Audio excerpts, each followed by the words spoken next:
This show is sponsored by BetterHelp Online Therapy. Everyone needs to unload to someone who's unbiased and who isn't judging. Visit betterhelp.com/allies and unload the stress.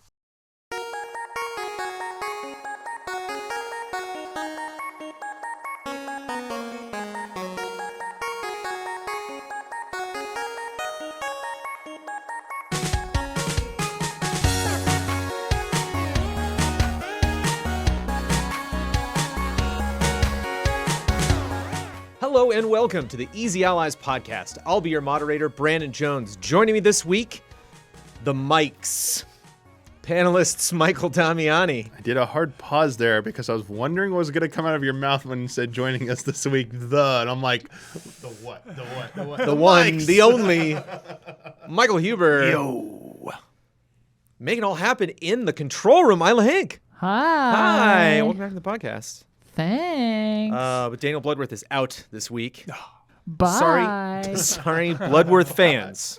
Bloodworth is out. Distinguished guests, we are here to discuss some of the biggest headlines in video games this week. But before we do that, we must first answer for all the mistakes that I had nothing to do with, but did happen in last week's podcast. Isla, begin corrections music, please. Boop.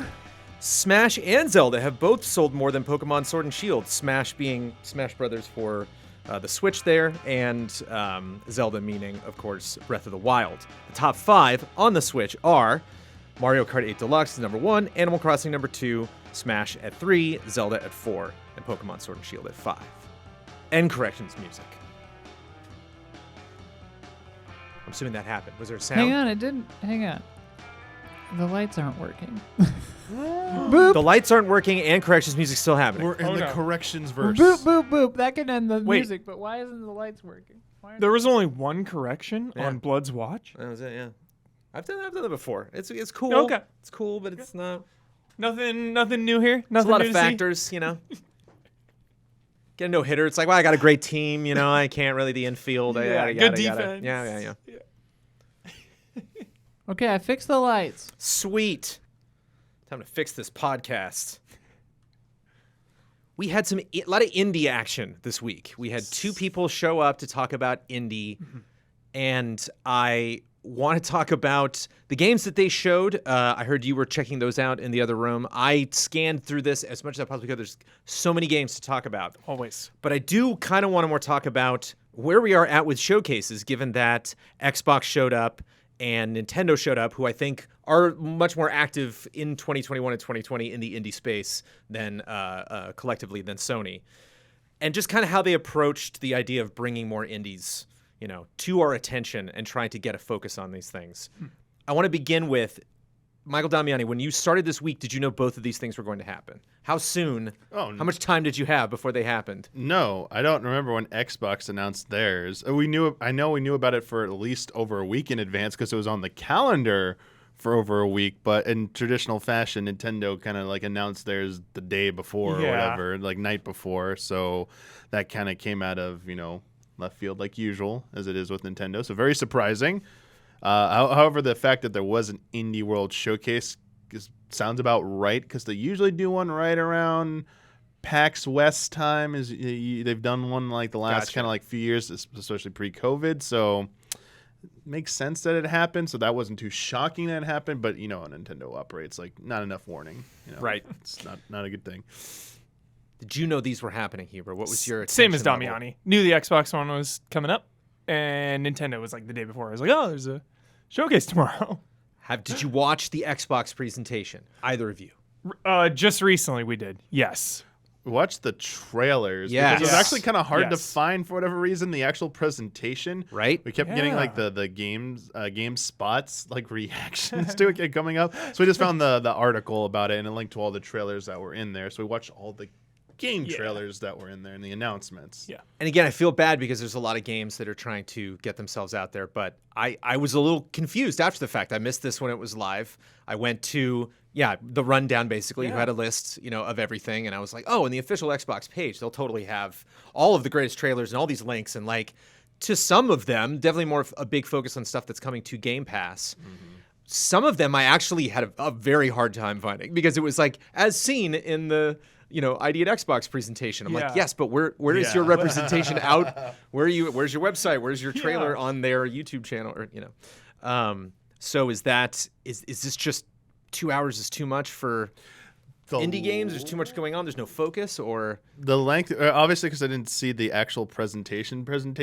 But I mean, usually I feel like Microsoft has like the longest of these things in general. So, but 2 hours does seem like a little bit long for an indie showcase. I don't know if there was like a lot of talking in between, or if they just went into each announcement after announcement. But reading down that list, maybe we didn't see everything in that article we looked at, Huber. But that didn't seem like should have taken 2 hours from what we looked at. Yeah, it's a case to case for me because sometimes I do like when they take a deep dive on a game, and that can really start adding up the minutes. So it just all depends on the games, what we know is going to be there ahead of time. Like some state of plays or whatever, like, yeah, we're going to have these games, we're going to take the deep dive.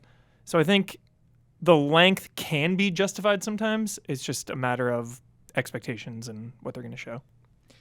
coming to Xbox Game Pass, Origami 2. Yes. Playing through the first one right now. Yep. Just a quick little game. Little stiff. I felt that first one a as little well. rigid. Yeah. Just in terms of me like really getting cozy. Because stealth games can be very punishing, so you need to get cozy with those controls. How are you doing with those controls? Good. Okay, Really nice. good now, yeah. It can be a little... There's a shadow teleport, and you can use it to, like, climb up ledges. That's a little finicky, you know? It's like sometimes I'll warp to, like, the bottom of the thing and fall down, or it's like, you really got to massage that. But other than that, like, cool game, and 2 is looking so good. 1 was always on my list, but now that 2's coming out, it's like, okay, I need to finally go back, catch up. So just going through that like on the side, you know, it's a side game. Evil Genius 2, which I know you did. You and Donna played that, right? We played it, yeah. It's fun.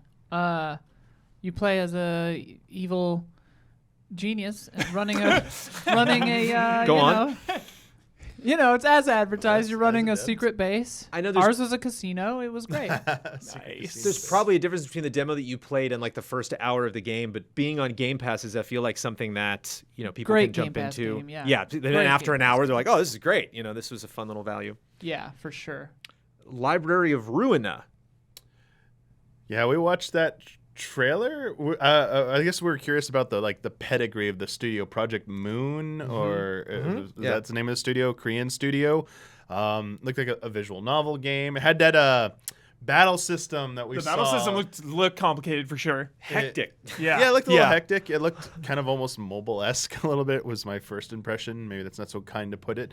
But I saw some people, when we were streaming The Ascent earlier today, a bunch of people in chat were asking us, hey, did you catch that trailer and that? And we didn't know if there's like, and I was looking up, I can see if there's like a pedigree. Maybe they'd worked on previous visual novels, or if this is their first outing.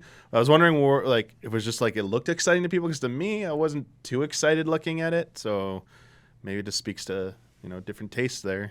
Mm-hmm. It does stand out. Yeah, paparazzi is the next thing. This is an interesting batch of stuff coming, but we can talk about paparazzi. I know it's not cats. It's dogs. But you're running around. At first, I thought I heard that, not you just say, but when we were looking at earlier, I didn't see the thumbnail first. I'm like, puppet rots? Like, is it gonna be puppets? Slow. And it's Puppeteer pupper. hype. I was like, oh, like dogs. I get it now. Photo games are big. We'll probably get to Yeah. puppets eventually. But yeah, you're following cute dogs around.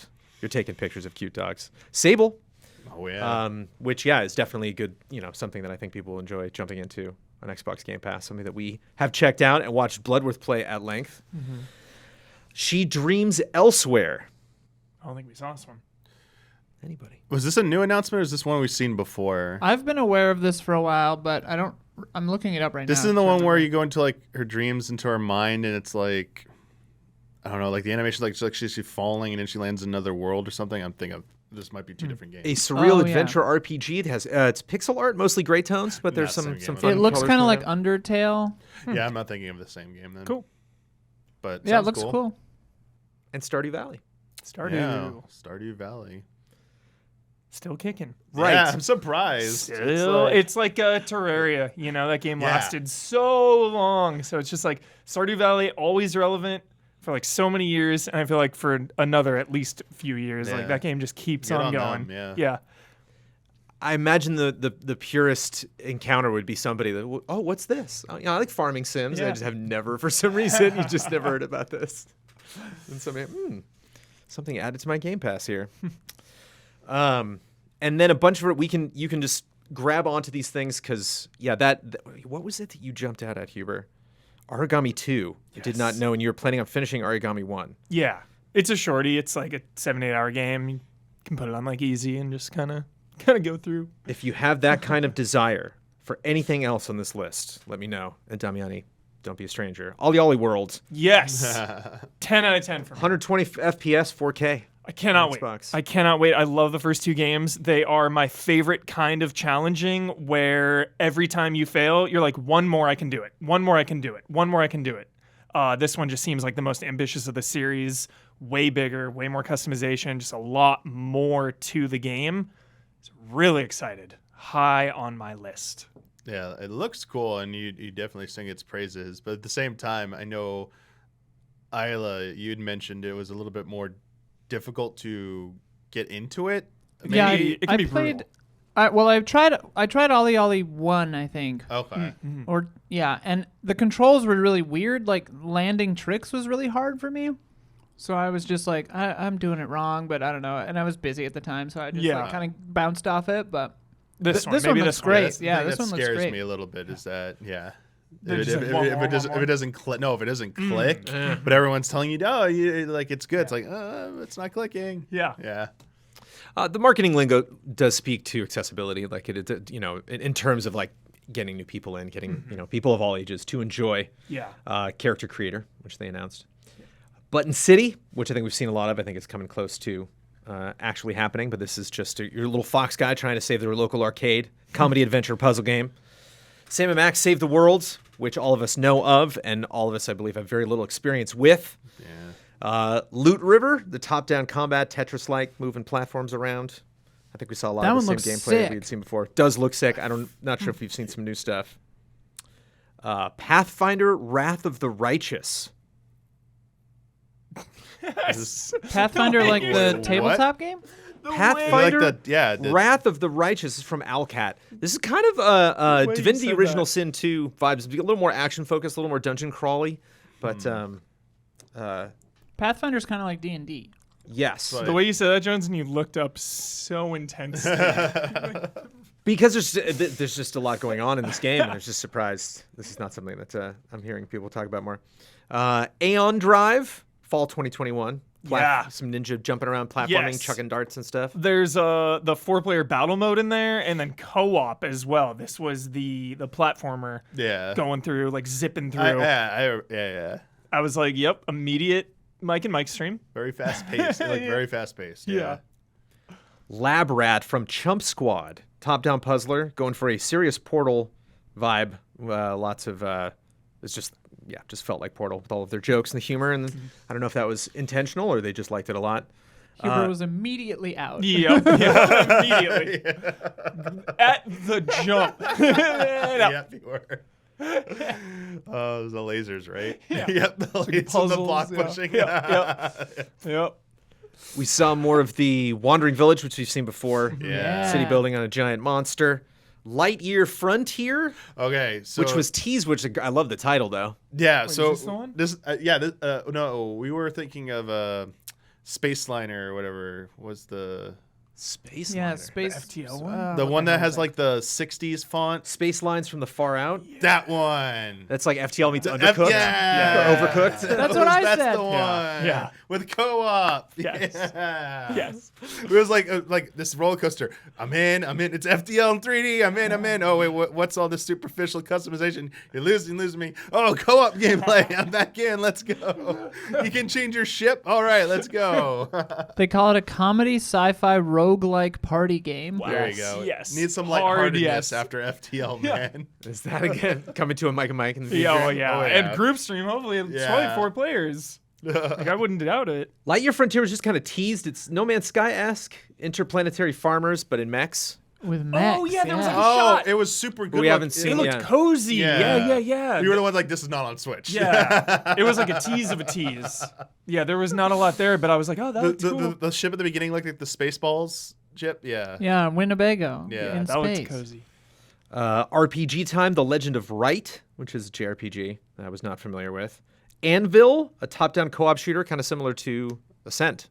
Kind of looked just in wait. terthis of gameplay style. Okay. I think I played RPG Time at Indiecade. Maybe it was really cute. This is a cool game. Nice. Cool that they're getting it released. That's neat.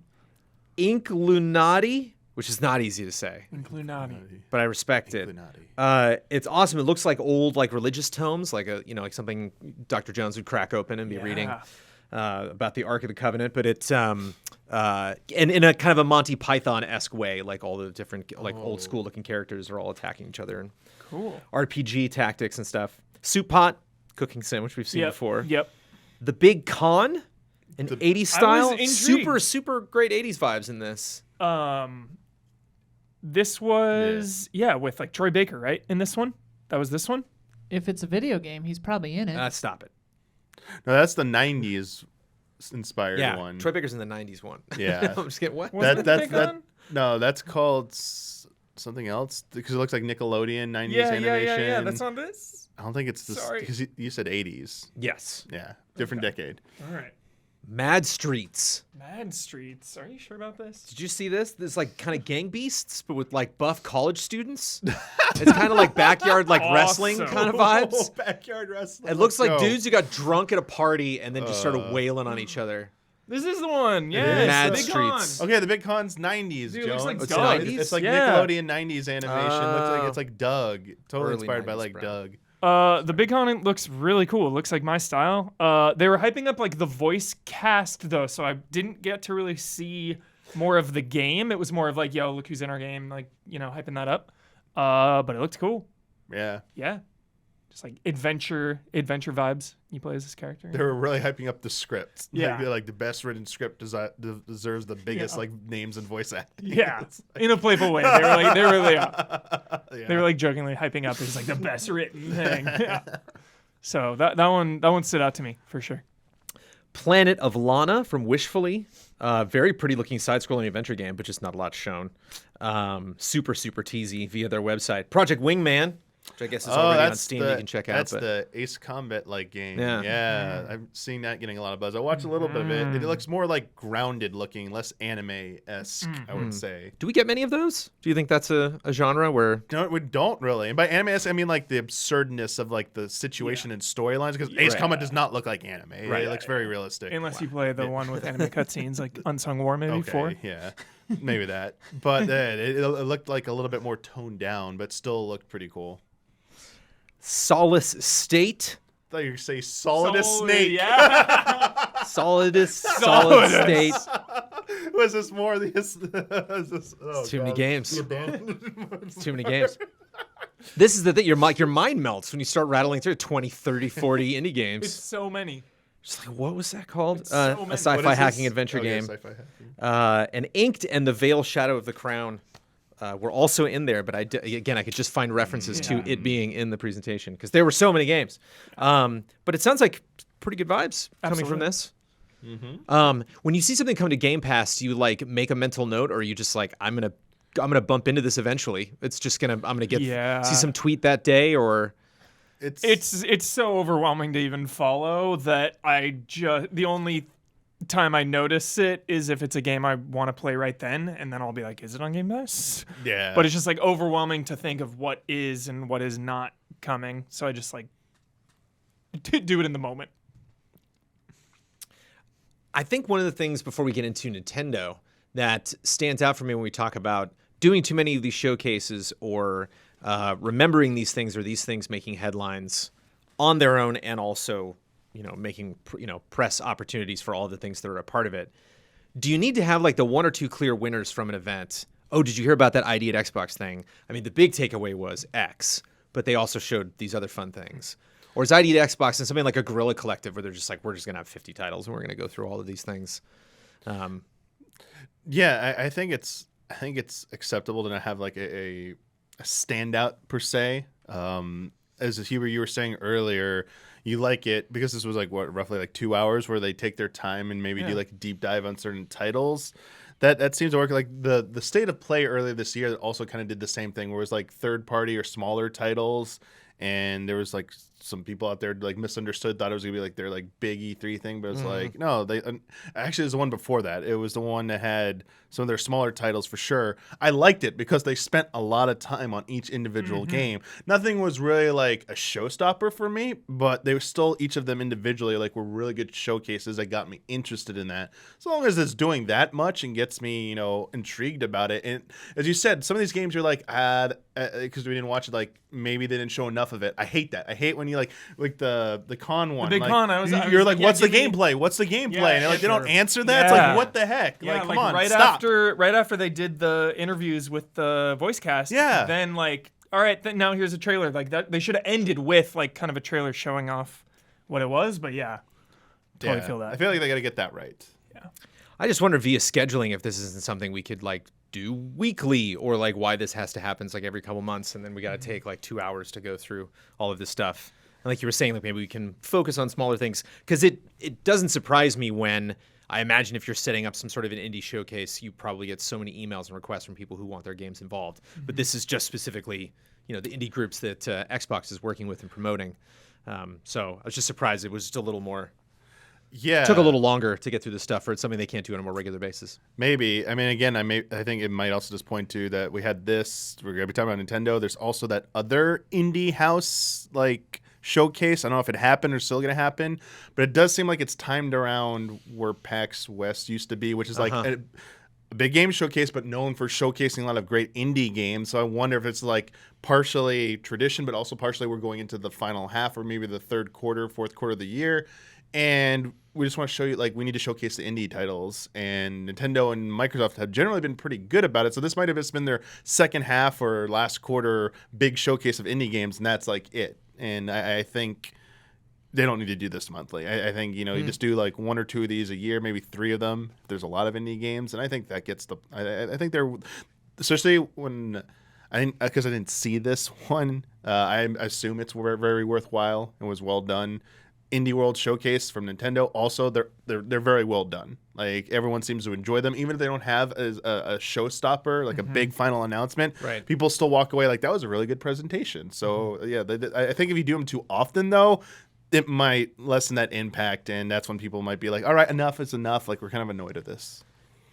That's why I feel like I'm getting to, Huber. I think I'm just kind of broken by all of these different showcases that we've gotten, and they're fun to watch. And I really want these games, you know, to get highlighted. But I've even saw like people who you know ring that indie bell constantly on social media, on Twitter, being like, I didn't know this was happening. I did. Wow, that was a lot of games. I'm kind of this is something I've been thinking about lately too. Not just with games, Jones, is just the oversaturation of everything. You know, like in media, just like TV shows, movies, games. It's just a lot. It's the endless onslaught. You know. Yeah. So I just feel like indie games right now, like last couple years, just the growth and just the spotlights they've been given and just how big they are. There's like, I don't even look at it like indie games, and you know, I mean, obviously budget wise, but like indie games are just as good as AAA games, just lower budget, I guess. Yeah. Just those lines are blurring. It's strange you have that dopamine urge when you like see the game and you're like, I want it. I'm excited to buy it. I'm excited for that moment when I know I'll have bought it or pre-ordered it, or I know we'll have downloaded it. And Game Pass is like, I own it. Woo! What? It's just it's weird kind of backwards. Yeah. Yay! I don't have it yet, but I will have it probably because I'll still have Game Pass at that time. It's strange. That is weird. I never thought of that.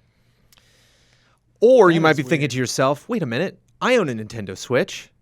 I'll be able to play all these games. I probably played, what was it?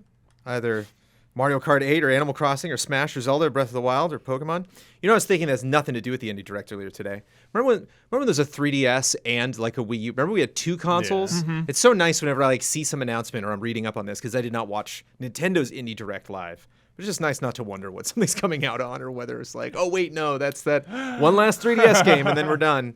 All of these things, because they were dropping. There were shadows being dropped right and left. Is this a record for at least an indie showcase from Nintendo? I feel like it's got to be close to it, if not the most. Just hey, coming out today. If not, it was probably Eastward was probably the not being shadow dropped. That would have been it. Sure, yeah. But it was a high amount of shadow drops. I almost wonder, because you were maybe expecting that or anticipating that during the Eastward presentation. They're going to shadow drop this. They already shadow dropped 5 things. Should they maybe save it for the end? And now the shadow drop block, and then they go through. This one you're getting. It would have been great if, in the VO, they go, by the way, that for those who are counting, that was the most shadow drops ever. Yeah, exactly. There you go. They did say, you'll get all of these today or most of these today. Yeah. It was a lot. Axiom Verge 2, probably the biggest among those in terms of the shadow drops. Bigger ones, for sure. Of the shadow drops, I mean. Oh, yeah. Yeah. That's a big shadow drop. Probably the biggest thing. That's a really big one. That's cool. That's a really cool. It came out of nowhere. Define cool. Oh. What's the status of cool? I mean, it's a anticipated sequel that we are not expecting to immediately be released. It also headlined or was the big ending reveal of one of the older Indie World showcases. It got the final, billing on there, and it was like, oh wow, and they didn't show a lot, and felt like it might be a ways off, and now it comes back, full circle. It's it's a shadow drop in an Indie World showcase, so it's really wow, cool. They did a really good job, with the treatment and messaging of this game. I played it for a little bit yesterday, tried it out. I never played the original one. Obviously, it's a Metroidvania, and it's I'm not in love with the combat. It's my thing with it.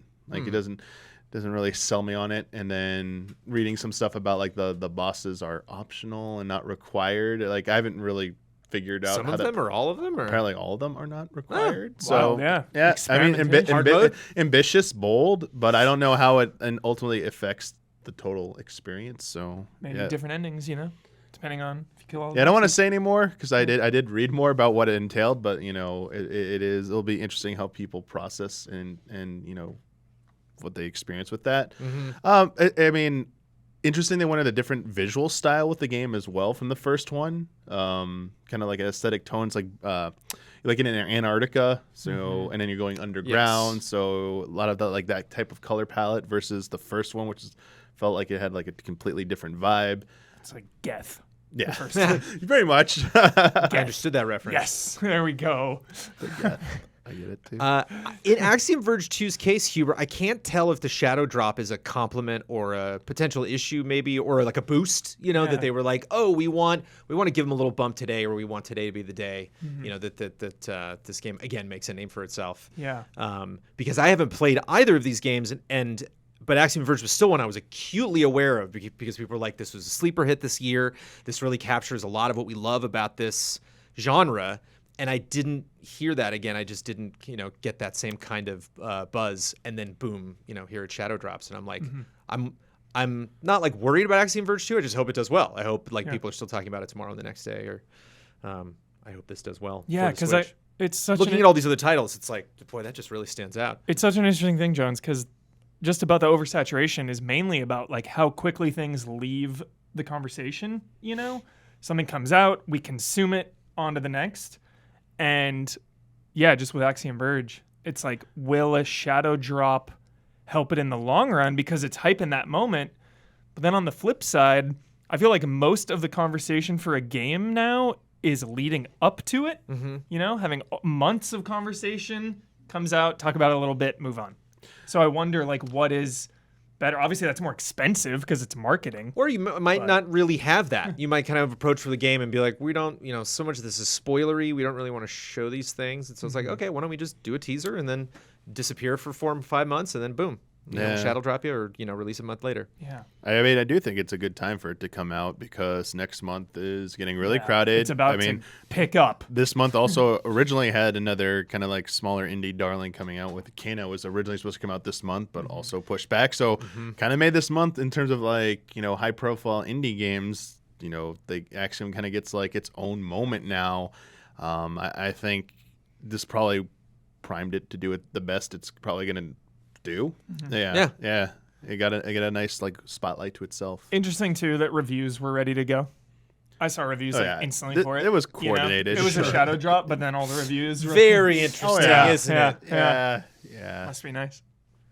I mean, I had Boyfriend Dungeon 3 weeks ago. I was just gonna perfect transition. Nice. Perfect transition. Nice. That's Boyfriend Guess Dungeon. what? Guess what this week's Easy Update is? I filmed it 3 weeks ago, but it's fun. It's really fun. It took me a little off guard because at first blush, it felt like the dungeoning felt like budget at first blush, but then I realized that's kind of just like more of the style of it. So and it grew on me, and it was actually a lot of fun, and it was a game I was thinking about for a long time after going through. It is really funny though because like some of the guy characters I was like, oh, you seem cool, but most of them I was just like, no thanks. I'm just not interested.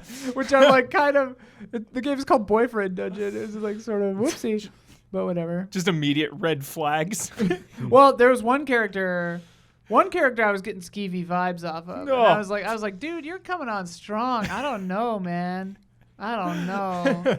So I don't know. But one thing, shout out to this game though. Something I wish Animal Crossing and other games could do. Because this game, when you start it up, it says you get texts from someone called Mom in this. Do you want to disable that? And I said, yeah, thank you. Because that's really like not fun. Like to get in Animal Crossing to get a letter from your mom if your mom is dead, you know? Yeah. So I was actually surprised that this game thought of that. It was really, really nice. You don't see that a lot. Garden Story. I thought Islanders Console Edition was also shadow dropped, and Necro Barista Final Pour. I got Islanders. It's cute. Islanders does look cute, darn it. Necro Barista to me looked really cool. I want to play that one. I kind of had to like wag my finger at Islanders. I was like, It's only $5. Well, I could, but I'm not gonna. It's only $5.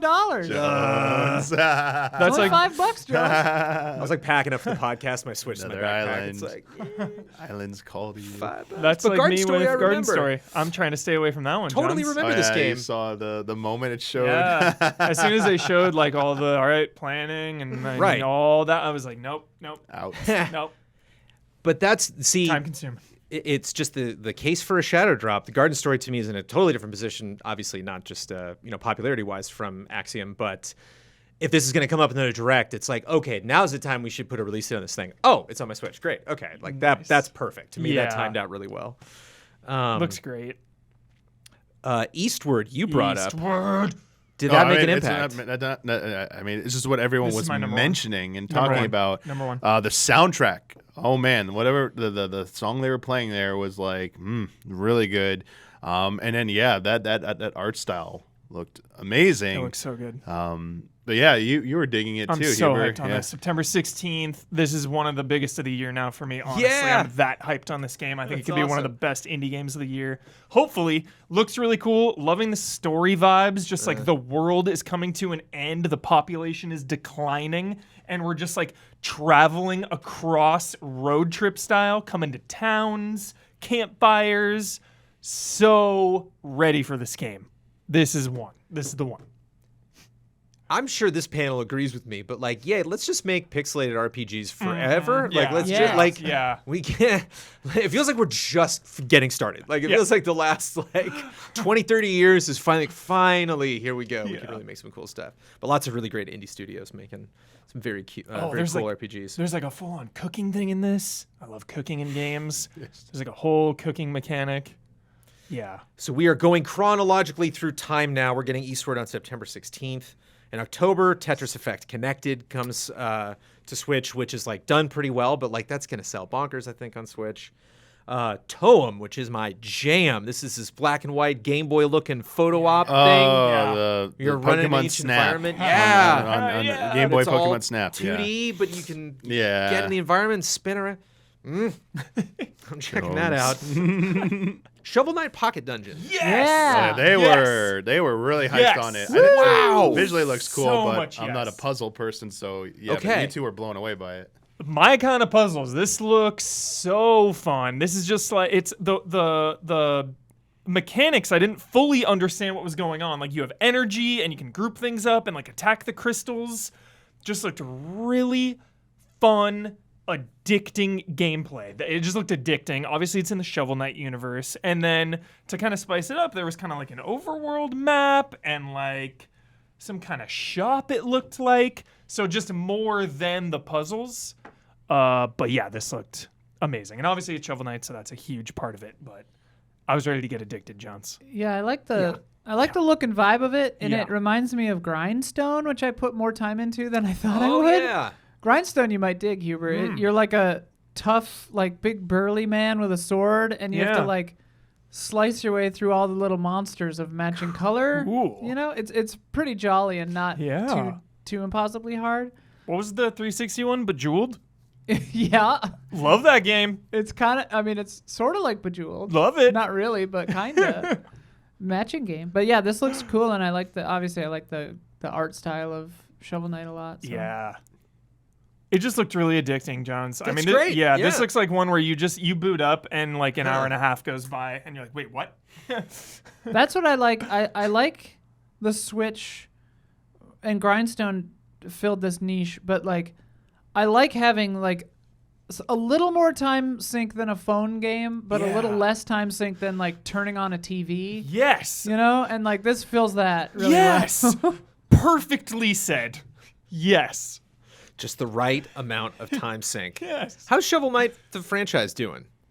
Because it's interesting. It's acting like kind of like a Capcom franchise that just goes on with its main entries and then does a lot of weird fun things on the side. But then it's just been the fun things for a while. It was a long road of DLC that I admittedly did not play all of because DLC comes out at like intermittent times, like sporadically.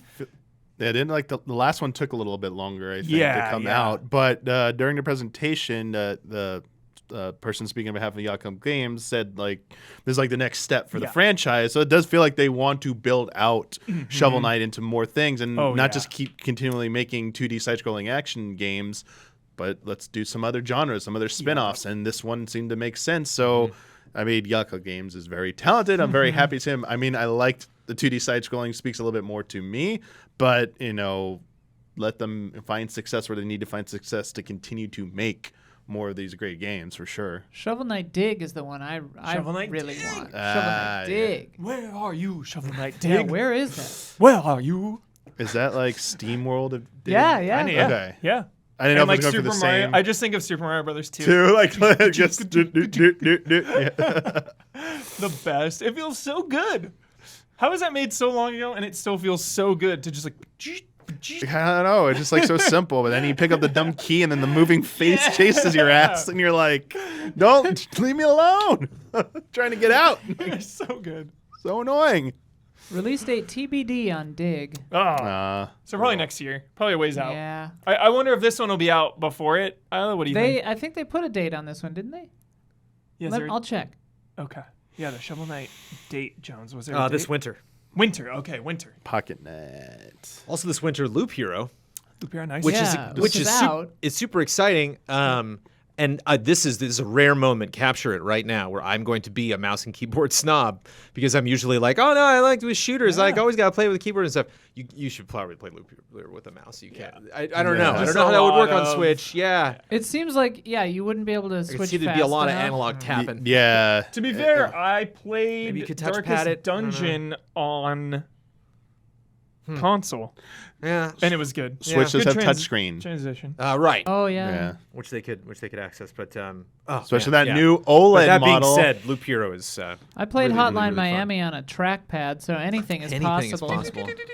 You can play Doom on anything.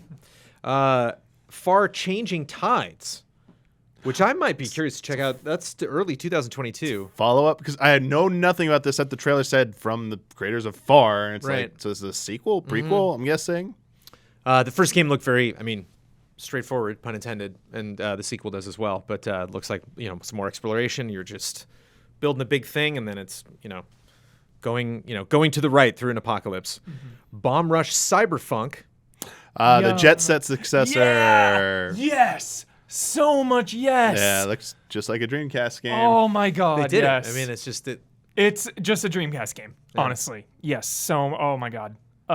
This looked amazing. It's honestly like looks like it could scratch that itch, think the only thing for people excited is it's still next year. Like, Yeah. 2022, they said. It's Yeah. like, still gonna Timed wait. console exclusive. And Metal Slug Tactics is That- also Woo! question Yep, mark. that's Obviously, to me. 10 Yeah. out of 10. Yep. this looks Yep. so good. Looks incredible. Yep. Looks so good to me. Yep. Someone who's like, Metal Slug's fun to play in the past, but I have no burning desire and I'm no like not a big fan of Metal Slug. Oh. I mean, it's a good game. I just like don't get super excited when I see a new Metal Slug, and now it's like, oh, cool, whatever. But I don't remember Tactics was like different, whoa! like 2 versus 3 versus Yeah. 4, but like I was always couldn't- down to play them. Yeah, Like 3 rules. I couldn't tell you the difference between any of them. The It's anthology Tactics. on Wii was like That's the the- goat. I The think- goat package of all of them. I think that is the one I played Yeah. at Game Trailers, and Yep. was like, this is great and cool and stuff. All of them right yeah, but there. I don't know if I need another one. Like they're just all here, yeah, or at least a lot of them are. But Tactics, yeah, like that pixel art and anything that is in that kind of like visual style and is a tactical RPG just looks so cool to me. Yeah. and you liked not only just the concept, because we said a lot of this stuff when we first heard about it, but like they showed a little bit more correct in the direct. We just saw a little bit more of Metal Slug Tactics, like a little bit more. Yeah. Yeah. Yeah, they showed a thing about syncing shots, about positioning your different troops. Yeah. And they had a sync up. that type of love Yeah. that type of stuff. Yeah. Yeah.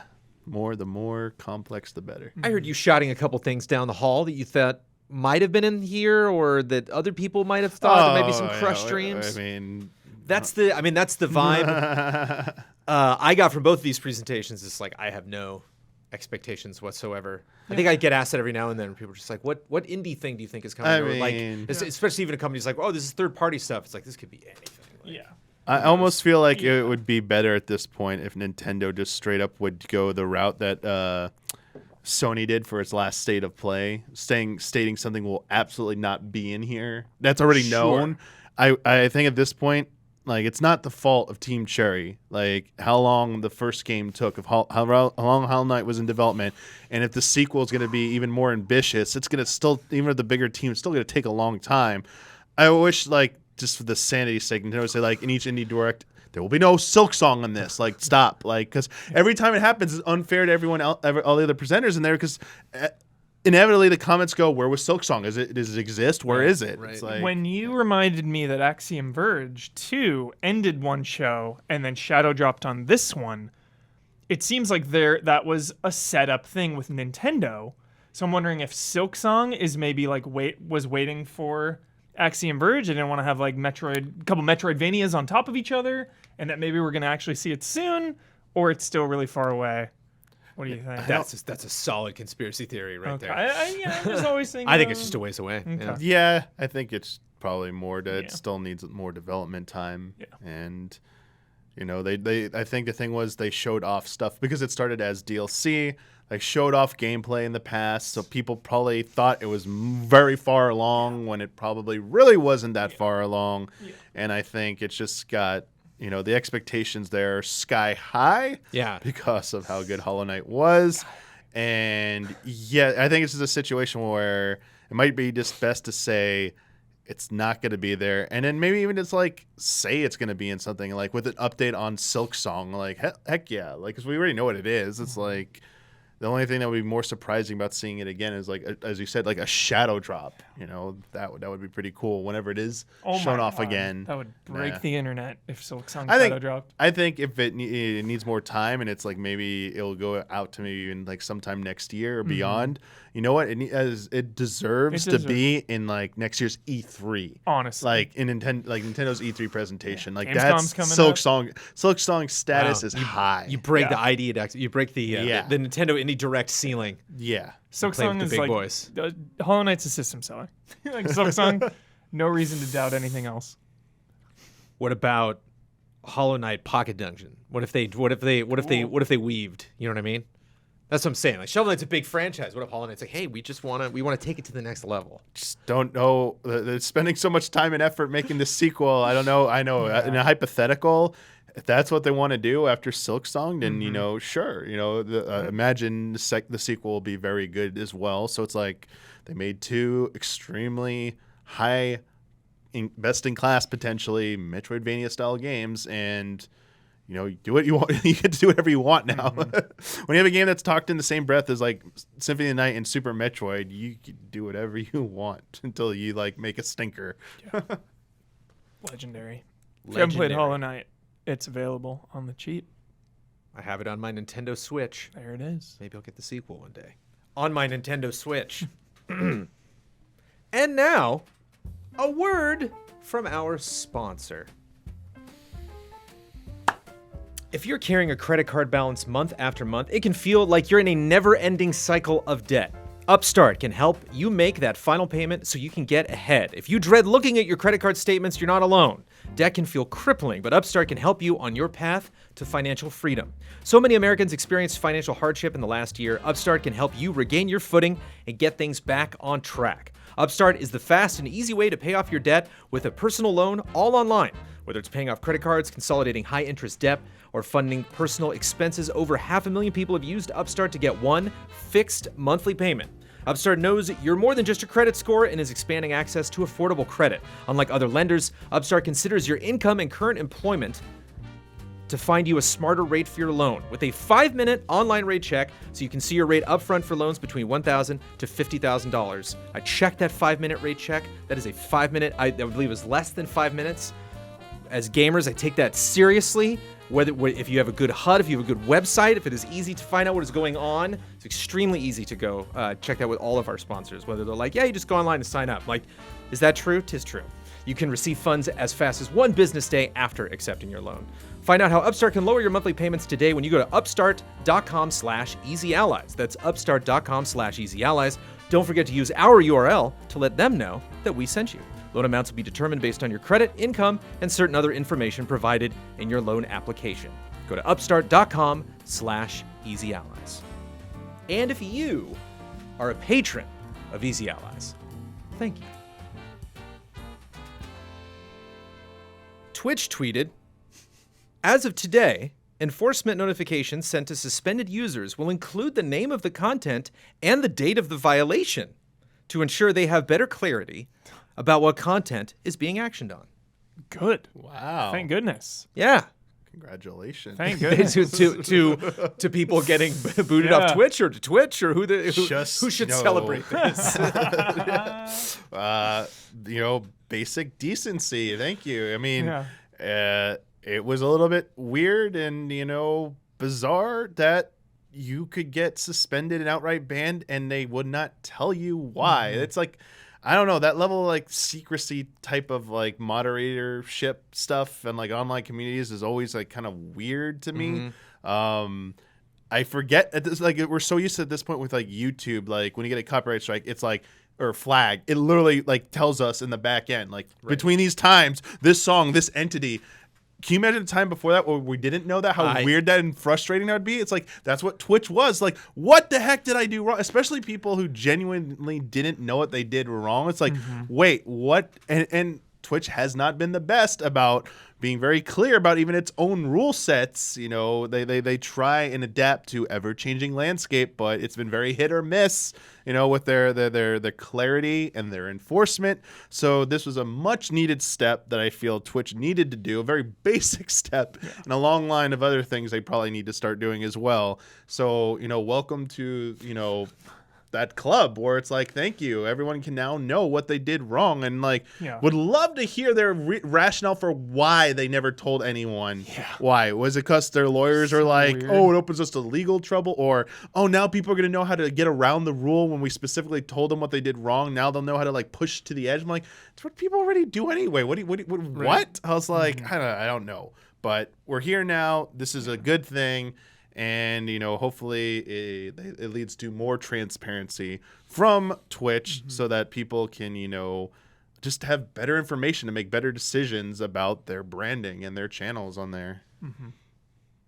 I agree. It's still just the name of the content and the day that it happened. So what is like an 8-hour stream? You're like, what happened? Something in there. Yeah. But I mean, at least it narrows it down. And it's like before you're like, wait, what? And with the whole thing with like even like the thing about VODs. Every time we get an update, and Bloodworth messages all of us like, like our VODs. I'm like anything over a year, I'm gonna have to delete now because they're weird VOD thing. It's like everything was put on like the user. You should go delete everything because we can't figure out how to do it. Right. It's like it should absolutely at some point have a time code saying you are got a strike or you are being banned because at this moment you played an entire back-to-back-to-back library of like copyrighted songs, like in back-to-back-to-back, and you've done this previously this many times, so like that was your final warning. You're done. It's like, oh, okay, I messed up, or you said something that goes against our terms of service. Here is where you said it. This is what was, and it was flagged by users, and like you said something inappropriate here, and like just stuff like that. So people are like, oh, but I mean, some cases, yes. People have like a personality, like like a personality that goes against the terms of service. They say stuff they're not supposed to say. Like you should, some cases you know better, but like at the same time, when it comes to rule enforcement, it always should be a level of like clarity there. It should never be ambiguous. And I understand that sometimes the ambiguity, it starts with ambiguity because it's a new type of like thing they're trying to tackle, and they're not really sure where to draw the lines just yet because like it's still like it's like a discussion. But the problem is Twitch never, like, the community tells Twitch, but Twitch doesn't talk with the community, at least not on a transparent level. And I think that's part of the biggest problem is that like you don't see that end of it. You don't see them being like, we're thinking about doing this. What do you think about this? And it's like, no, that it is, we're just doing this. And then if it's wrong, we'll fix it later. It's like, maybe you shouldn't do it that way. Well, I wonder where the pressure is coming from. There's no like high-profile cases, like when you have like big. Well, I mean, actual because like when I would see big-profile people leaving, they'd be like, "Well, we're trying to figure out what's going on here," but then they never like retaliated in a big way against Twitch. Oh like, yeah, I wonder, like, what is Twitch and Amazon afraid like of? The biggest one was like Dr. Disrespect. Well, whatever side of the fence you're on with that guy, Right. The fact was they were like, I never got told why I was banned for Twitch, and Twitch, every single media outlet was reaching, news outlet was like, give us a quote. Like, we're not telling you. It's like, what the hell? Like, just say why the dude was banned. It was like, he probably was in the wrong and shit, but it's like, just say what it was. Like, why can't you say why they were banned? It's like, that's what? a power move. And then like people, then all the crazy theories, like, is it because they don't want to get sued? Is Dr. Disrespect going to sue them? It's like, that's the thing. It's like, but no one has, to my knowledge, no one has done that big retaliatory, like, we're going to sue you now, Twitch. You told us why. Well, we're taking you to court and stuff. Yeah. Maybe that happens, but I mean, I feel like that has happened with every major content platform in the past. Like, that someone gets angry about them. It's like, eventually someone's going to sue you for something. It's how it goes. Because it was confusing. You said it was, quote, weird in the beginning. Like, it's just weird that we don't know, like, about these things. But I was surprised that they actually did something because I was just curious where the uproar is coming from. I know it would come from streamers leaving, but, like, do you think this is something the audience is aware of? Do you think they get defensive enough toward their favorite, the people that they watch that they'll follow to another platform? I think Twitch users are pretty loyal. I think absolutely they know what's going down on Twitch. If you use Twitch, chances are you are integrated in it. I don't think Twitch is a very casual thing. Like, you can casually watch streams, but still I think like actually being on Twitch takes at least a little bit of commitment to like be on there and watch streamers and stuff. Yeah, I agree. Is this a first step, a baby step? Are we going to get more of this in a couple months or in a year or something? Or are they like, fine, we done. Leave us alone. I mean, devil's advocate, this is as far as they go till they get more people complaining. I mean, because again, we don't know why they made this decision. Like, what prompted them to go at least this far? Right. Especially with like the music stuff, with DMCA stuff, they've always been saying, we're exploring opportunities. We've been trying all this stuff. And it's just like, time and time and again, they're like, oh, but all the onus is on you, the content creator. Yeah. Like, you need to be the one responsible. Oh, thousands of hours of backlog. Yeah, we don't have any tools for you to like search for your stuff. Like, good luck. Have fun. The safest thing is delete all of it. Yeah. Moving forward, I hope there's streamer modes just in every game moving forward. It's like crossplay is becoming more standard. Mm-hmm. I feel like streamer mode in a few years like should be a standard, Even the Ariana Grande Fortnite event, they were like, hey, stream at your own risk. Yeah. And it's like, this is an event that we want to share with everyone, know, and like we can't even stream this big community event. So it's like, it's not really on her to make new music that can be streamed, but like there's gotta be Exactly. something like And just a streamer mode. That's one where what I'm about to say would not work to solve that, because that experience is about this specific music you're hearing in that like Fortnite event.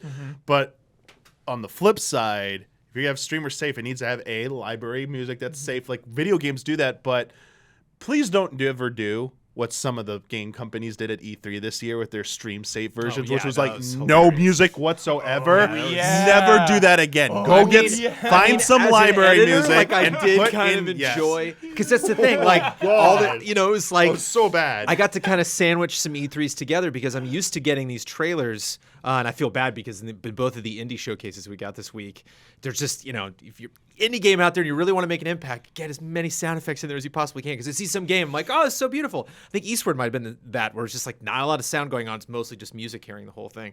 And that was the opposite. That was like no music. I could just hear the sound. It was fantastic. It's weird because I feel like Twitch is so strange, because my first blush was to say like, well, they like seem to be so behind the times. Like they don't have the tech to be able to detect waveforms and music and stuff. And like at the very least they should be able to do that on the VODs. But it's like, comparing it to YouTube, who has all these tools and can detect things, and like, yeah, granted it's shorter stuff, but YouTube is owned by Google and Twitch is owned by Amazon. So it's like, it's not like there's some underdog without the tech, So right. It really does seem like they. It feels lazy. Like it feels like they don't want to invest in the architecture required to automate this, and so they're just covering their own ass by saying stuff like, "Well, it's your responsibility to protect us legally," And it's just so strange, because like they could automate scanning VODs like YouTube does, like it wouldn't catch things right at the thing, but there's no reason that couldn't give an exact time code like Damiani's saying. So this is just like, it feels like their system has always been like ban first, ask questions later. If someone reports it, we're just going to ban you. Now they're just saying the day and video that was reported, right. But like they're still not looking into it. Right. That's what it feels like. I don't know if that's true, but it's just like, ugh. I believe they have the tech. I believe they have the people. If they want to pay those people to do this stuff, they just don't want to make the decision to do it.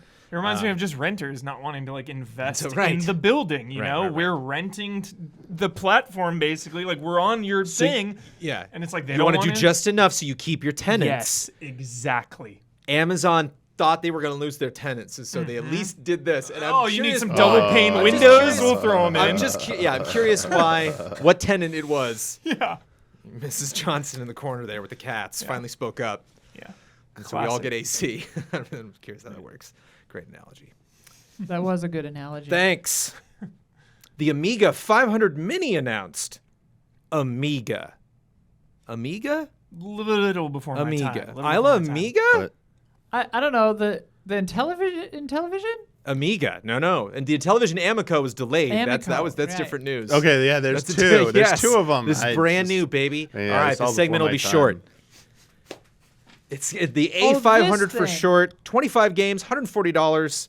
Early 2022. The announcement video's got 55,000 views on YouTube, which is not a ton, but more than I expected. Retro Games is a company that's putting this together. It has an authentic mouse. Have you seen this mouse?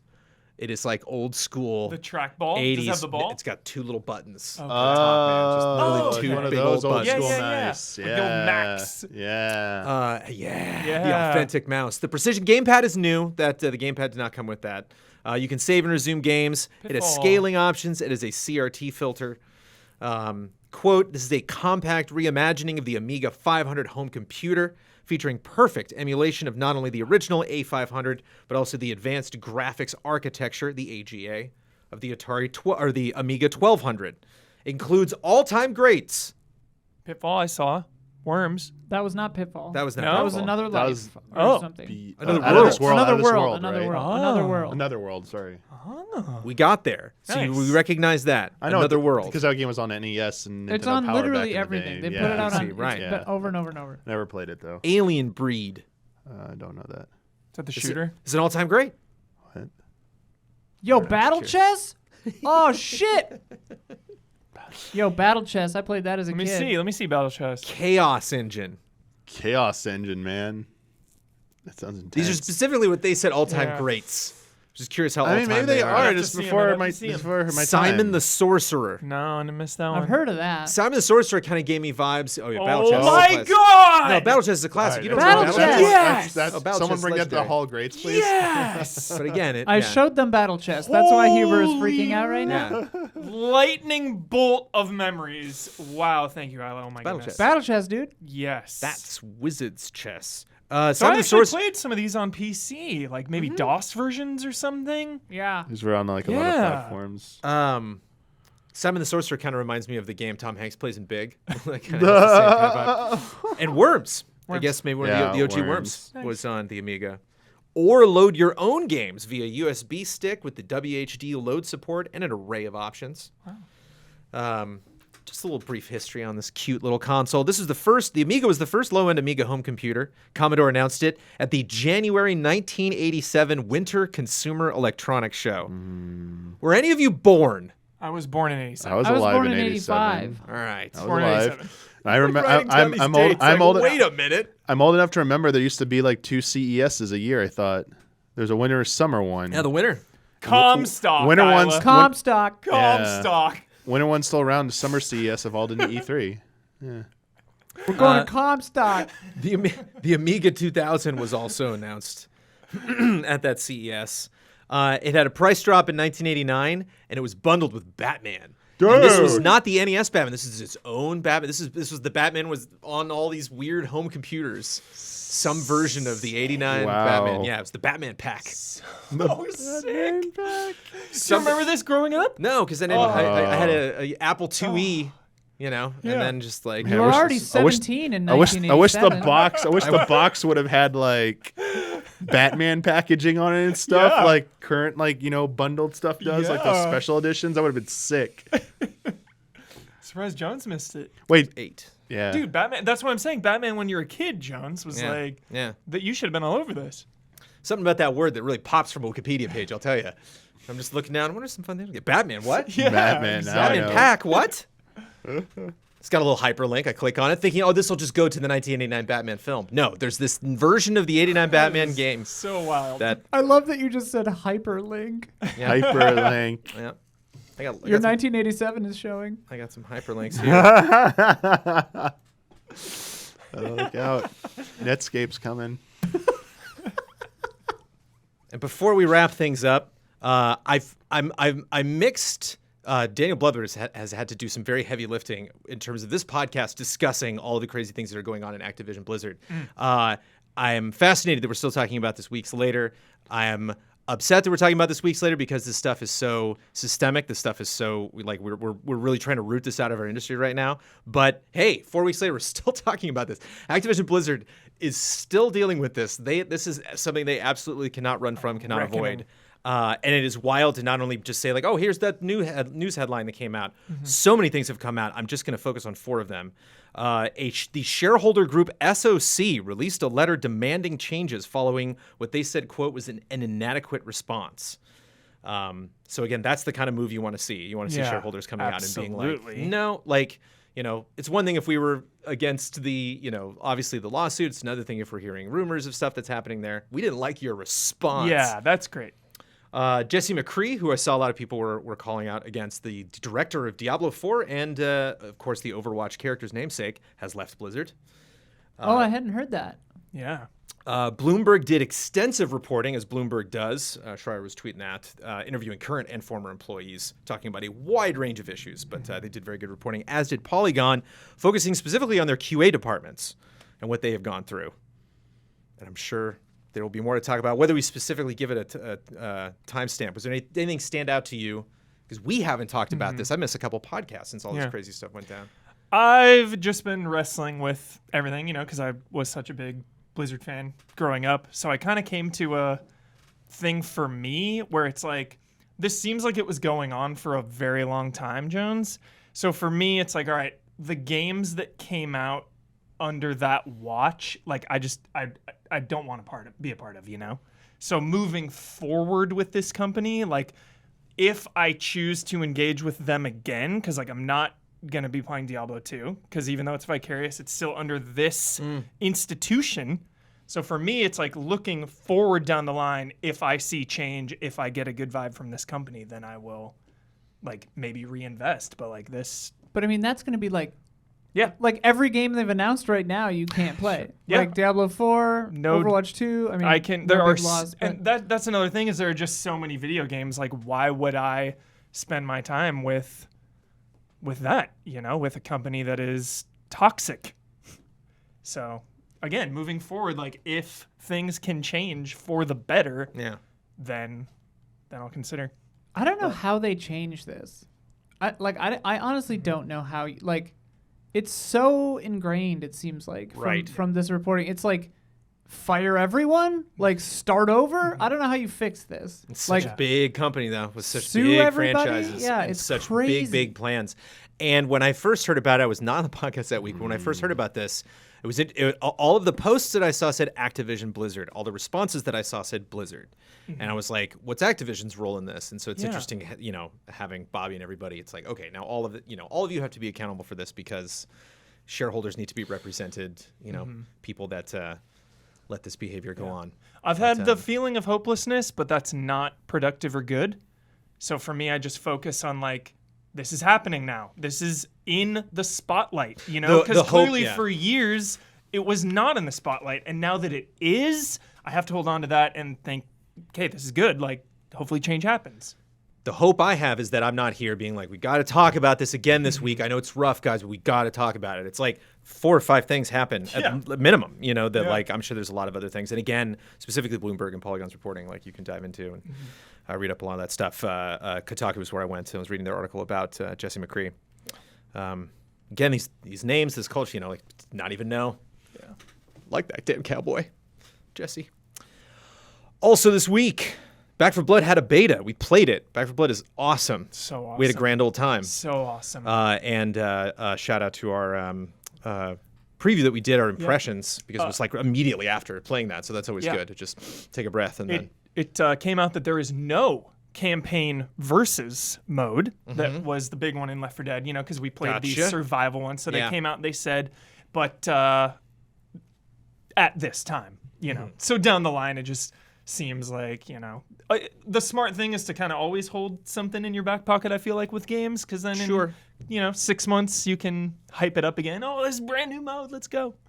So. I'd rather have a mode that I want that doesn't exist than a mode that it does exist and is not working or is bad or something. You know, like what I checked out, and that was pretty solid. Yes. Kerbal Space Program, thank you, Marco Rosado, for introducing me to that game back in the day. Game Trailers has ceased development 10 years after it launched to work on Kerbal 2. Oh, okay. I did the same exact thing. I was like, I had to click into the headline, but they're still making it right. Yeah. Speaking of space, No Man's Sky turned 5 and launched its latest expansion for free. Guess how many expansions that is for total for No Man's Sky? Oh, it's like 18 or something. Is it really? It looked like a lot. 18? I was going to say 9. And updates and everything, it looked like so many. I saw like a graphic. I'd say 1 a year and guess 5. 18's pretty intense, though, Hugh. Okay. It's 17. Boom. Oh my gosh. What's up? Whoa. 17 updates Okay. to No Man's Sky. Oh, Good for them. But the updates are like big. Okay. Yeah. It's not just like, Well, they've here's had an like update. 4 or 5 or 6 like named ones, or has every one of those been named? Like, Yeah, I'm sure they probably had some. The Cool. graphic I just browsed by, and it looks like they were all named. Yeah. Dang. oh, cool. Because the new one's called Frontiers, I think. I haven't watched the trailer yet. PAX Australia has been canceled, replaced with an online show. Surprise, surprise. Idris Elba teased on Twitter that he will be playing Knuckles in Sonic the Hedgehog 2. Such good casting. Yeah. Just always delightful. He's the best. Dude. I love him. They're going for that Oscar. Sonic 2, eh? I love they let him do that. That's so great. Speaking of the Intellivision Amico, it's been delayed a 3rd time. It's now scheduled for the end of 2021. A voice actor from Xenoblade teased that a new game is on the way. Or that might have been a whoops. We don't know. Whoopsie. People are grasping. But. Yeah. I know some people have been following the composers who've done. One of Monolith Soft's composers has also been giving updates throughout this whole year and last year and people were suspecting it might have something to do with their next project as well. So this is the latest thing of like Japanese blogs of the development team saying something, and like finally a big outlet finally picked up on one of these and ran with it. It's like, yeah, they've been saying this. They've been giving a little bit, dropping hints and stuff. But I mean, this one seemed to have a little bit more detail behind it with a little bit more specifics. Hellblade: Senua's Sacrifice got a free update for Xbox Series X and S. Pretty game, looking prettier. A bunch of Codemasters games are now in EA Play / Game Pass Ultimate, because EA has the Codemasters now. Life is Strange Remastered has been delayed to early 2022. Everything else is on track, but That was a hefty stab to the gut when that got delayed. That was a big one. And But you're not just so focused on True Colors, like you're really. I've been itching to go back to the original, the first game, and especially before the storm, because with True Colors and stuff and all that. So I was like, oh, it'll be so Sure. cool. And I was just excited to see new people. a month or two of Life is Strange hype just from everyone like trying out the Right, series. right.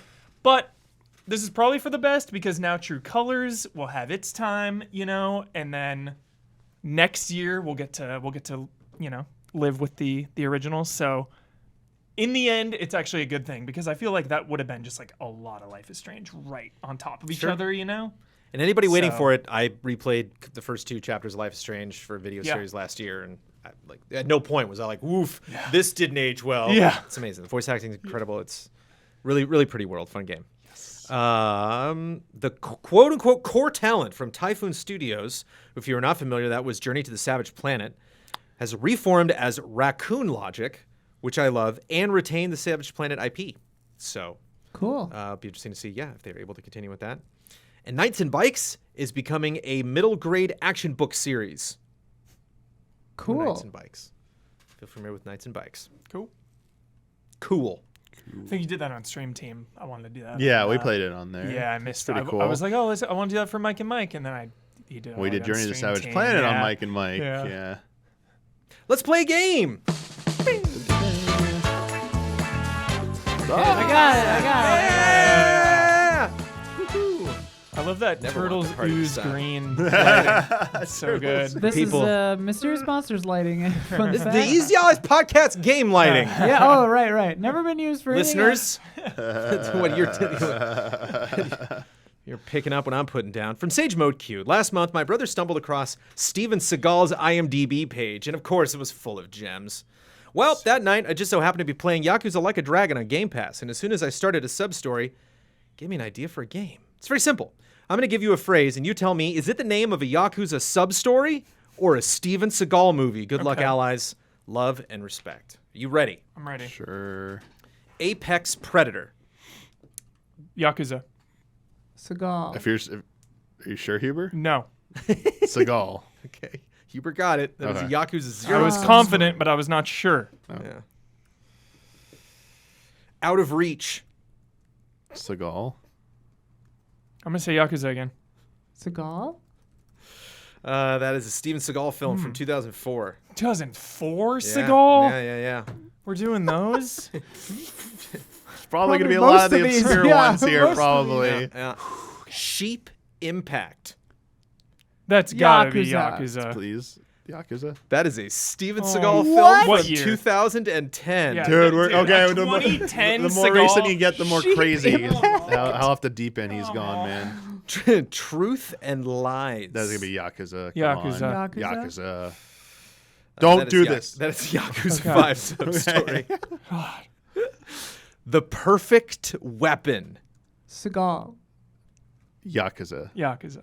That is a Steven Seagal film from 2016. Dude. I think that's the latest one on the Give- list. give No, wait, there's a later one coming up. Come Oh, on. no. Sins of the Father. Dude, Steven Yakuza. Seagal, let's go. Yakuza.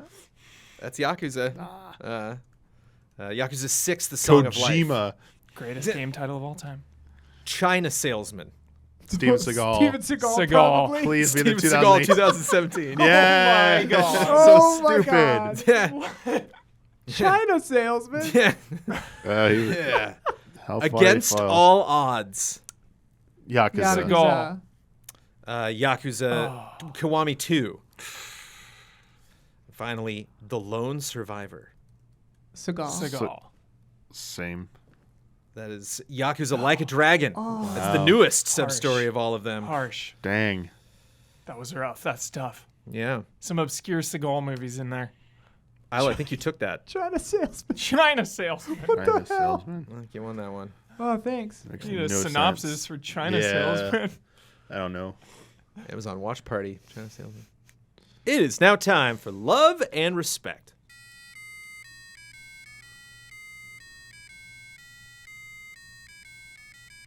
Love and respect. From James Davey, I've been playing Balan Wonderworld, and although it has quite a few problems, I think it deserved more credit from critics. I embrace how weird and vibrant the world is and its quirkier tendencies. I think a 6 or a 7 rather than the 3s and the 4s I've seen for it. My question is, do you have any games that you love despite them being panned severely by critics? Yeah, I thought Never Dead. I thought Never Dead wasn't a 2 or a 3 or whatever everyone said it was. Wasn't great, but it wasn't. I'm trying to remember what people gave Mad World on Wii. Because that one was pretty good. And if Mad you- World's sweet. Yeah. I feel like you that's better better. played that, right? Yeah. Okay, good. Yep, love Mad World. I thought it got like okay reviews. Maybe it didn't get like horrible reviews. I know its sequel didn't get very well reviewed, but it wasn't that great. 81 on Metacritic. Yeah. Yeah, that's fine. It What was about good. Murdered Soul Suspect? Yeah. I Murdered Soul love that Suspect. game. I love it. I love it. Oh my god. Hang on. The tagline for China Salesman Is Murdered Soul Suspect. is quote, "Who are you?" New quote, "I am a China salesman." No. And China's in all caps. No. And apparently it stars Mike Tyson Good. and Steven Seagal. Mike Tyson versus He was in one of the It-Mans, I think, right? Yeah. Tyson was in... He's in on 3, yeah. on Yeah. the poster. It's called Deadly Contract though, so I don't know what's happening. okay.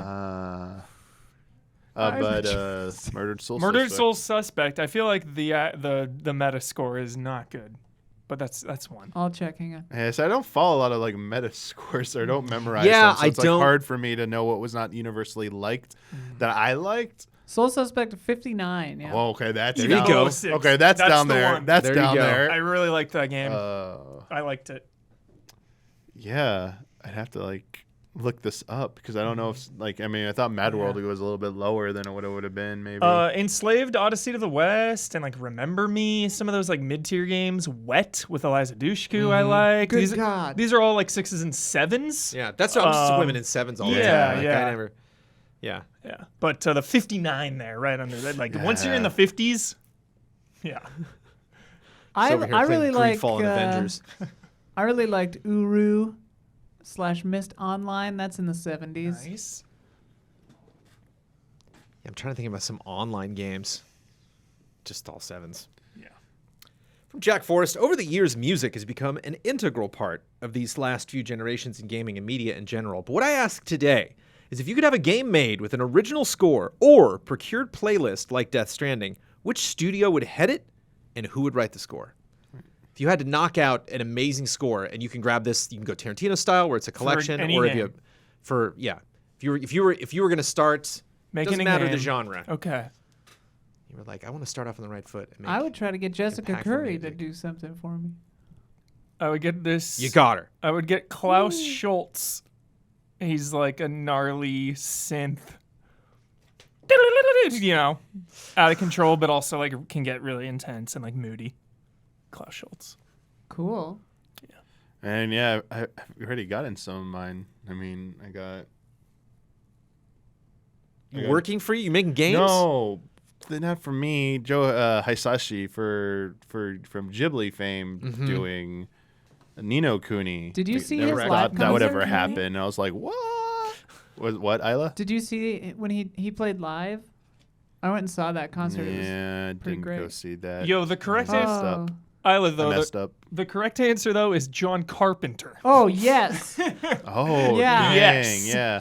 Let's go. No, John I know Carpenter's someone. Jolly Little Band. I got Yeah. He needs to do a game score. Just Right? just one game Do score, it. Carpenter. Before Yeah. you. So I know He might have. this is scores for like for your own game though, right? Right. Like that. I don't. So Carpenter's the best 10-second theme man in the biz. So I don't want to go for big names for the game I'm gonna make. I want to make other people make music for existing games. Oh, okay. Yeah, right. yeah. That's where my head's at. Because I want Fallout Boy to do next Sonic the Hedgehog soundtrack. Oh my Okay. God. Okay. Blech. Blech. Brandon Kagan, this past week, a man who I have looked up to and considered a hero throughout my life passed away from pancreatic cancer in the early hours on Sunday. Well, I have never, and now will never, have the privilege of getting to meet him because he was a football coach by trade. To say he was a positive force and had a profound impact on me cannot be overstated. So with how dour I've been in the gaming industry in the recent weeks, plus this new personal blow, I've been looking around and trying to find something to lift my spirits. It inspired me to ask you, what are some of the happiest games out there, whether that means they never fail to bring you joy, the games themselves have upbeat, positive, and happy topics, gameplay, characters, etc. What games would you recommend to make people quote-unquote happy? Thanks for reading, if you do, and stay easy, fellow allies. I mean, definitely Super Mario, anything. Yeah, Yeah. Odyssey. Without question. I wept with happiness Animal Crossing. in the New Dunk City part. Yeah, we'll take care of you. Super Mario, for sure. Gotta get like a rhythm game in there. Dude, Sayonara Wild Hearts is so dope. Sayonara Wild Hearts. But it's kind of like somber. How do you say? Melancholic. The music, Yeah. will the Yeah. game get you jolly there? Yeah. Outer Wilds, if your brain works like mine, is really happy. Nice. Dude, like The cold expanse of space. Yeah. Yeah. classic Dying arcade, in the void? Cool. classic Yeah. arcade beat 'em ups. I mean, always beat 'em ups for me. Like, Streets of Rage is my happy place for sure. Like Well, yeah. Simpsons arcade game, Yeah. or Turtles arcade Some game, just with 3 other nostalgia. people. Yeah. Yeah. So, Definitely. so many MMOs are free. There's just something about just go from like level 1 to 5. Yeah. And because I was thinking like Dopamine. Lord of the I was Rings just Online, thinking, Jones. There's some. It's on my PC right now. Yeah. There's something about watching other people like go to vendors and stuff, and then go like bouncing off into the forest. Like there's something. It's one of the things I love about MMOs. Is like you see people. They're not competing. They're just living and running around this world. And there's something I don't know very calming to me about that. Especially like no investment. If you're like I didn't pay for this game. Yeah. Just downloaded something. Resident Evil Revelations 2 is so cozy. Happy. And like 4 is really cozy. I don't know, because there's something Spencer we Mansion. said. You want to be around. Like sometimes when you're depressed, you want to be. Like my depression comfort movie as a teen was As Good as It Gets, and like because everyone in it was devastated, and I'm like, yeah, Yeah. When You I'm know? depressed, I like more depression. yeah. I'm different. Like that, I think. But Resident Evil's like a warm blanket, you know. It's time for bets. Next week's bet, The War for Wakanda, comes to Marvel's Avengers on August 17th. That's next Tuesday. When we record the podcast on August 19th, 2 days later, how many people will be watching Marvel's Avengers on Twitch? I checked before the recording of this podcast. It was about 1,000. It's about 1.1. Michael Huber, what do you think? 22,000 humans. 22,000? Humans. Got to prove it's humans. Humanoids. okay. Not bots. Yeah. Humanoids. No bot views allowed. No adaptoids? No adapters. Michael Damiani. 4.2 thousand. Yeah. 4.2K. Isla? Seven. Oh, okay. Just 8. 7 people? 8. I Seven- thought I was going to be the 7K, high. 7K, Okay. I So said. this is okay. Way high. Yeah. I hope it's 8 or higher. Come on, Jeez. Avengers. Come on, Avengers. I messaged Bossman like, hey, we should probably stream that. Bossman's like, all 8 hours? And I'm like, all 8 what? 8 hours. Apparently. Apparently. This week's bet, Godfall, comes to PlayStation 4. Or it did, rather, on August 10th. Remember, that used to be the big PlayStation 5 game. First game we ever saw on PlayStation 5. A lot of people were obsessed with the file size on the PlayStation 5 of Godfall and how that would be indicative of other PlayStation 5 games. I want to know how big the file size is now on the PlayStation 4 version of Godfall. I checked via the internet for the PS5 size. It said 22.32. When we just looked in the store, it was 39 gigs. I said 22 last week. All those bets were based on that, but it might be 39 gigs. I don't know. The PlayStation 4 version of Godfall, Brad Ellis bet would be 27. Michael Damiani bet would be 30. Michael Huber bet would be 36.4. And Daniel Bloodworth bet 26.1, the lowest bet, which wins because it's 17.2. Wow. So it's lower than PS5. It is lower than the Oh, yeah. PlayStation 5 file size. That's unorthodox. No. That That's is always unusual. the case. That is It's unusual. been the case actually. Last week we said it was. I wasn't here. Last week the discussion was that some of those are bigger and Some surprising PS4 people. games are bigger than PS5 files. Oh, really? Yes. Huh. And this one is smaller. Some, but like you'd Yeah. think every single one would be small. So it looks like it's case to smaller. case. Yeah, It's interesting. it's because of some of the compression stuff they can do on PS5 apparently. Bringing our scores too. Jovial Penguins 19. He didn't even lose a limb, an eyeball, bladder control. Vociferous Beavers 15. Nom, nom, nom. Let me tell you about patreon.com/easyallies.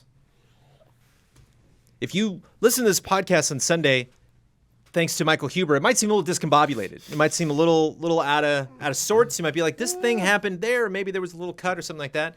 Patreon.com. Where are we going? I was showing Huber's reaction. Patreon.com/easyallies. Having a very intimate moment right now with our patrons. It's where you can get the full, complete, unedited version of the podcast, no ads. We get 2 additional love and respect questions, and we skip right past. Actually, it is interrupted because we dovetail right over, hop, skip, and a jump over the sponsor reads every week. Stop it with the zoom ins. We do get comments every now and then. People are like, "What happened with the camera? Why were the cameras bad this week?" Bad. Getting silly. Yes, they're confused. They don't understand what's happening. Listeners are having a grand old time. Viewers. I'll explain it. From here, are I getting can zoom in people's cameras. I did it earlier in the episode because Huber's camera had too much headroom, so I zoomed him in. And sometimes I zoom in on I'm a Jones for comedic effect. Yeah, that's the real thing. Yeah, I slouch. I set up everyone's cameras. and I then say, how tall are you going to be? And then they start slouching. Yeah. Bloodworth gets like a foot shorter every episode. Anyway, so sometimes I zoom in on Jones because I think it's funny. Think we got new patrons with that a little bit? Think it's new patrons? I think that they're signing up left and right. For $5, get this podcast early. We have and fun you get here. to participate in a lot of things. Love and respect and everything like that. Be a part of the podcast. Be a part of Easy Allies. Go check it out. A shout out tier. Tip top tier, patreon.com/easyallies. These wonderful people are at that tier, and we're going to shout them out right now. Shout out to L. Thanis, Greg the Dark Knight Kettering, Caleb Togi Crawford, Estocal, and Nick. Shout out. Shout out. Out. Noir Jones. Noir? Oh, I get it. If I have fun with it too, then we're completely off the rails. I gotta be like, no, let's stop it. But if you make me look good, then I Yeah, you're looking great. Easy vision. I was thinking the end of this podcast, I get to promote an Easy Eyes video I want to promote. Get to talk about anything just popped into my head, something I want to reiterate. I get to sign off with my trademark sign off. No, for real, patreon.com/easyodds. We would appreciate the support. We are crowdfunded. I will use that as my last comment to double down on the fact that is important because we have a lot of wonderful people, not just at the shout-out tier, but among other tiers that support us every single month here at patreon.com/easyallies. And I appreciate it. Go check out that Back 4 Blood preview because everybody dropped 4K footage on me. I was like, whoops. I guess I was supposed to be recording 4K too. But then I looked at all of you. I was like, well, we're going 4K, baby. So I blew that one up and did some fun for video at once. It was fun. Like, I was like, how do I sync this? Because we didn't clap or anything. And then I'm like, oh, like there'd be a little explosion in the corner. And I would just mark like, all of us saw that explosion. Cool. I would time it out that way. Had a blast playing it. Had a blast talking about it. Had a fun time on this podcast. Thank you, gentlemen. Thank you all. Cheers.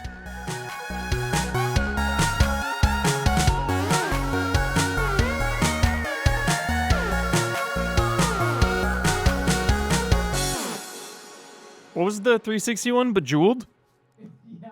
Love that game. Too, like, just Love it.